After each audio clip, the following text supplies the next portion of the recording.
ये जवाब है इसका मंत्री जी का जवाब है। जब बैठो बैठो, चुप चुप बैठो, क्या बात करते हो।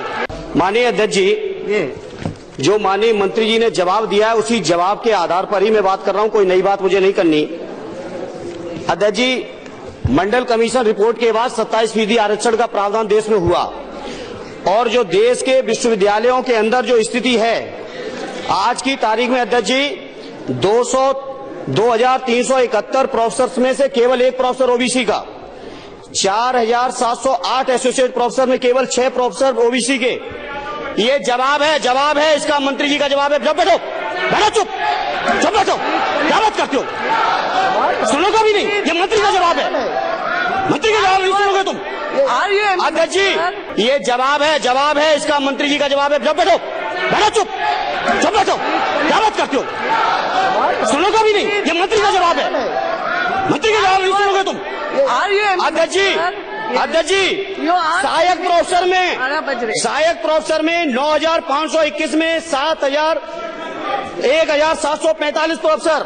माननीय मंत्री जी, मंडल आयोग की सिफारिश, देश के संविधान, इसी सदन के पास किए हुए कानून की भावनाओं के अनुरूप मेरा एक ही आपसे प्रार्थना भी है और सवाल भी है कि मंडल आयोग की रिपोर्ट के अनुसार जो 27% हक पिछड़ों को मिलना चाहिए, ये केंद्रीय विश्वविद्यालयों में कब तक मिलेगा। मैं ये नहीं कहता कि अकेले आपका दोष है, दोष इन लोगों का भी है जो इतने दिनों से चलाए हैं, लेकिन हम इतना जरूर चाहते हैं कि पिछड़ों को न्याय मिले, चाहे आप दो चाहे कोई दो, और नहीं दोगे तो संघर्ष होगा सड़कों पर। ये मैं सदन के माध्यम से देश की जनता को बताना चाहता हूँ।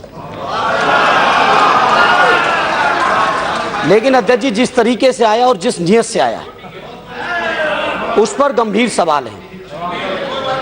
अध्यक्ष जी, हम इसी सदन के अंदर 5 साल से आप गवाह हैं इस बात की और पूरा सदन गवाह है। हमारे नेता आदरणीय अखिलेश यादव जी ने, उनके माध्यम से उनकी पार्टी के सांसद के तौर पे मैंने सदन में कई बार कई मौकों पर तो मुलायम सिंह जी अरे पार्टी अध्यक्ष की बात कर रहा हूँ अध्यक्ष जी। अच्छा, पार्टी अध्यक्ष जी की एक ही बात है।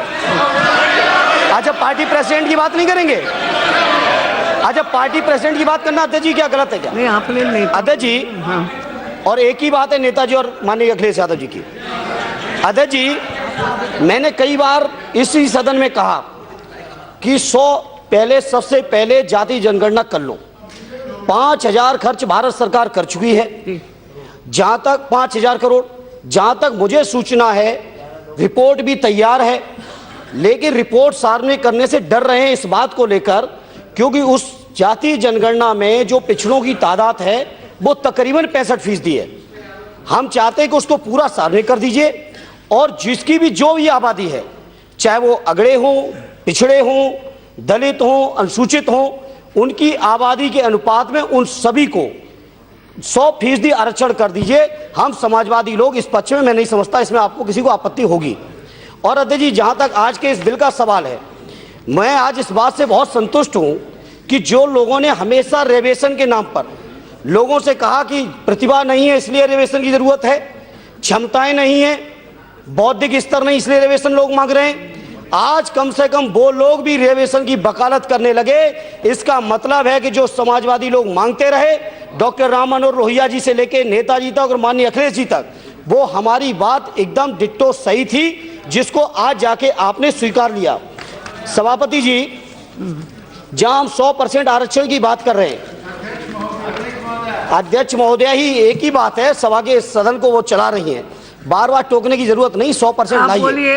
अध्यक्ष जी, जो लाया गया है, ये जो अगड़े लोग 10% जिनके लिए लाया गया है, वो भी जानते हैं कि 5 साल की प्रचंड बहुमत की सरकार चलाने के बाद आखिरी दिन, आखिरी विधेयक के तौर पे जो लाया गया है, ये किस नियत से लाया गया है, किस नीति से लाया गया है, वो आवाम भी जानता है, जिसके लिए आप लाने का प्रयास किए हो।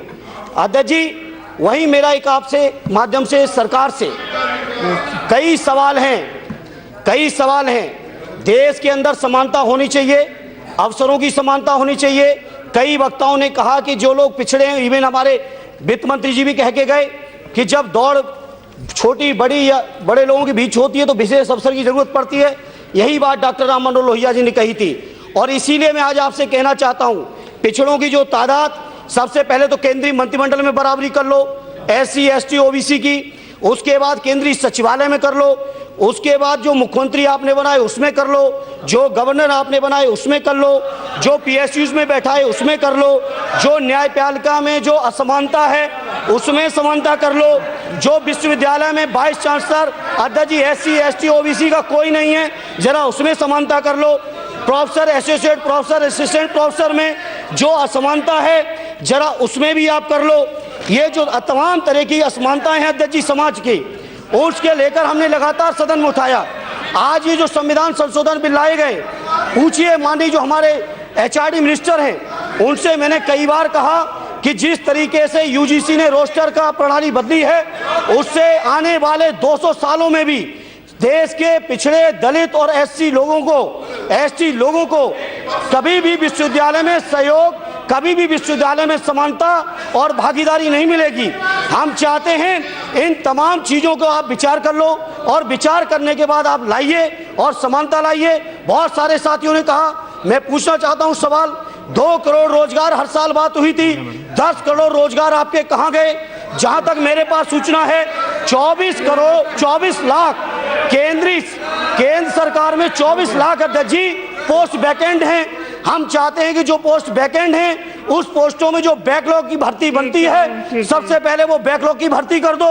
इसलिए आज इस मौके पर अध्यक्ष जी कहना चाहता हूं, बहुत बातें की गई OBC कमीशन की, इस मंच की सदन के माध्यम से मैं पूछना चाहता हूं, OBC कमीशन का विधेयक हम लोगों ने पारित जरूर किया, लेकिन अध्यक्ष जी इतने दिनों में भी OBC कमीशन आज तक गठित नहीं हो पाया है। ये है नियत आपकी। OBC कमीशन आपने गठित नहीं किया। पासवान जी कह रहे थे ये श्रेय बहुत लेने की कोशिश कर रहे थे, लेकिन मैं कहना चाहता हूं जिस तरीके से सरकार में अध्यक्ष जी 1 मिनट लूंगा, अध्यक्ष जी 1 मिनट लूंगा, पांडे जी 1 मिनट दे दो। अध्यक्ष जी इस सरकार के अंदर देश का दबे कुचले पिछड़े शोषित पीड़ित SC ST माइनॉरिटी के साथ जितना अन्याय हो सकता है, जितना अत्याचार हो सकता है, जितना भेदभाव हो सकता है, जितना शोषण हो सकता है, वो मोदी जी की और भारतीय जनता पार्टी की सरकार में हुआ है। अध्यक्ष जी एक बार फिर मैं इस बिल का समर्थन करता हूं, लेकिन 100% आरक्षण यहाँ से अनुमति दे।